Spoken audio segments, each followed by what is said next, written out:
Hello every one, എന്തുണ്ട് വിശേഷം? സുഖമായിരിക്കുന്നല്ലോ അല്ലേ? രാവിലെ തന്നെ മിഥുവിൻ്റെ കുറച്ച് കലാപരിപാടികളാണ്. ഇപ്പം ശകലനേരം പോലും അടങ്ങിയിരിക്കത്തില്ല കേട്ടോ. പിന്നെന്താ, ഇന്നൊരു സ്പെഷ്യൽ ഡിഷ് ഉണ്ടാക്കാൻ പോവാം. എന്താണെന്നറിയോ? കണ്ടല്ലോ, ബീഫ്. ഞാനാണെങ്കിൽ ആദ്യം എന്തൊക്കെയാണ് ചെയ്തെന്ന് എടുക്കാൻ മറന്നുപോയി കേട്ടോ.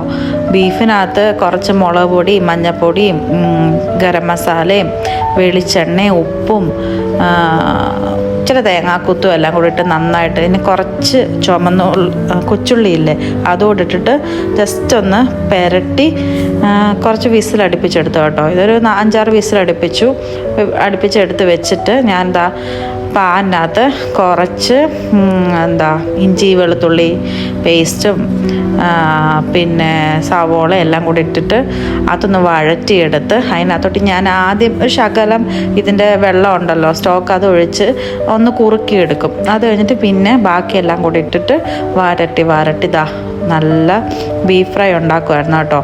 എന്തായാലും എനിക്ക് ഭയങ്കര സന്തോഷമായി, ഞാൻ ഉണ്ടാക്കിയത് നന്നായിട്ട് വന്നു കേട്ടോ. പിന്നെ പാലപ്പമാണ്. അപ്പം പാലപ്പവും കടലക്കറിയും ബീഫ് ഫ്രൈയും എല്ലാം കൂടെ കൂട്ടി നോമ്പ് തുറന്നു. പിന്നെ മിതുക്കുട്ടിയോടെ കളിച്ച് ഇന്നത്തെ വിശേഷം ഇത്ര.